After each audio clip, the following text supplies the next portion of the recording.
Hey guys, welcome to the Liberal Hive Mind, a channel solely focused on exposing the abundant hypocrisy of the left. Now when it comes to people, I'm generally pretty white-pilled. I have faith in people, at least in the long term, and I think that people are smarter than they get credit for. Call me optimistic, call me whatever you want. I just operate under the assumption that I think your average person is much smarter than your average politician, or at least too smart to fall for the BS propaganda and messaging campaigns. But I think this phenomenon becomes even more true in relation to extremely desperate political messaging campaigns. The more desperate, the more people can see right through it. And that's the thing, folks. The Democrats have hit new peaks, new levels of political desperation. I mean, it just reeks. At this point, you could smell it across the ocean. People living in Europe and Africa can probably smell the desperate scent coming from the DNC headquarters and, of course, the Biden-Kamala Harris White House. And man, heading right into 2022, this White House is desperate for a win. And just in the last week or so, we've seen a couple last-ditch efforts from the White House to turn their public image around, and well, my opinion, not exactly working. I think most Americans can see right through this dishonest messaging campaign, or these multiple dishonest messaging campaigns. And that right there is the topic that I want to cover for this video, so we got some stuff to get into, folks. Let's roll the tape. Alright friends, so you won't believe this, except you definitely will believe this. The Biden administration still hasn't learned their lesson that you can't call people going back to work after Democrats nuked their jobs by shutting down the economy. You can't call that creating jobs. But Joe Biden has been doing this for nearly 2 years and he continues. Take a look at this from Basement Biden. They were wrong.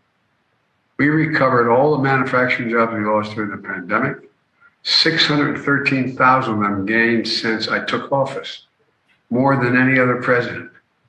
Construction and new manufacturing facilities are up more than double this. We recovered all the manufacturing jobs that we lost during the pandemic. I mean, he starts off pretty decent right over there. I mean, that's a fact. 613,000 of them I've gained since I took office. More than any other president. More than any other president what? People going back to work after a global shutdown? After mostly a Democrat shutdown is probably the best way to describe it. What are you taking credit for? He's conflating two different concepts. People are going back to work, more so than any other president. What does that even mean? He's claiming that people are going back to work after they were sent home by Democrats, and then simultaneously trying to take credit for job creation more than any other president in American history. This is Joe Biden's last-ditch effort on the economy as he continues to be the biggest economic disaster of a president in modern American history. CNN continues to report on it. This is a new CBS YouGov poll.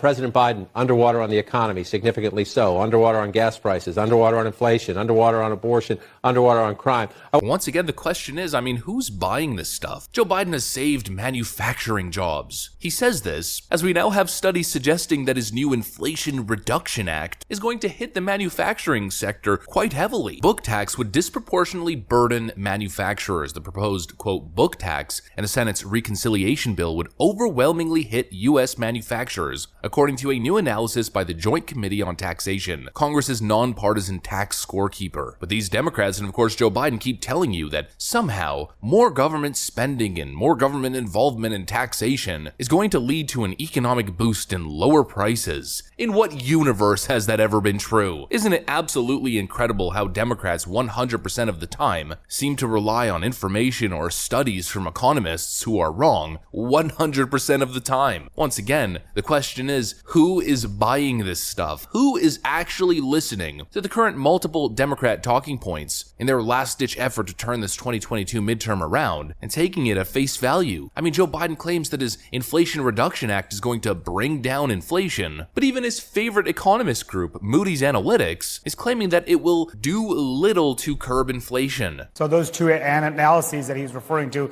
was one from Moody's Analytics, another one from Penn Wharton, both of which said that this legislation would do little to curb inflation. And the real finance guys on CNBC are actually laughing at Joe Biden. When you hear that they named it the Inflation Reduction Act, do you just laugh out loud? I mean, do you know how Washington works?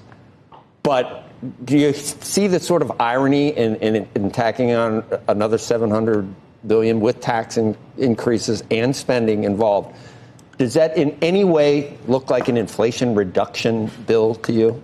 Are you for it? I think there's a study out of Penn that tries to evaluate the inflationary. They've already thrown that out and said that inflationary they don't believe it. It's a backwards world, folks. According to Joe Biden, the economy is strong even though credit card debt is skyrocketing, housing markets are crashing, and corporate earnings are in a decline. And the latest and greatest talking point from the Democrats is that government spending and increased taxes is somehow going to reduce your cost of living and reduce inflation. Absolute craziness. Not to mention, Joe Biden continues to take credit for the economic recovery post-pandemic. Take a look at this right over here. The unemployment rate per state. What do you notice about the colors? States with Republican governors have a much lower unemployment rate than states with Democrat governors. This economic recovery that Joe Biden keeps trying to take credit for isn't actually his. It's Republican states and Republican governors who have done the right thing for their constituents and their state's population. Yet Joe keeps taking credit for it as if he's created 600,000 new jobs. The guy's an absolute fool. No one is buying this stuff. Now he's trying to take credit for low gas prices. We're now seeing 50 days into what remains the fastest decline in gas prices in over a decade. Gas prices are now down 86 cents a gallon from their June peak, saving American families with 2 cars on average over $90 a month on gas. Here's Biden's White House senior advisor, Amos Hochstein, or Hochstein, I don't know how to say it, but anyways, something like that, touting $4 plus gas prices as, quote, remarkable. Oil prices were at just about $120, and today they're at about $95, so a $25 decline almost in oil prices. That's quite remarkable. And of course, completely omitting the fact that current gas prices are still almost double what they were a year ago. Diesel, that is $5.23 a gallon, and that is $1.74 above a year ago. Farmers, truckers, delivery vans, industrial machinery still getting hit with much higher fuel bills. Again, who is buying this stuff? There's no way, there is absolutely no way in my mind people are dumb enough. The average person is dumb enough to be taking this stuff at face value, just ingesting it and accepting it as a healthy diet. There is no way. It's not possible. These last-ditch, pathetic, desperate efforts from the Democrats are going to fall flat. And of course, this one, the last one we're going to cover, is another massive joke from the Biden administration. The report that Joe Biden's administration has taken out a terrorist leader connected to the 9/11 attacks in Afghanistan. The View is praising Joe Biden as a national treasure and a hero, calling him a hawk and comparing him to Liam Neeson. The United States will find you and take you out. Oh, he's like Liam Neeson, right? I will find you and I will kill you.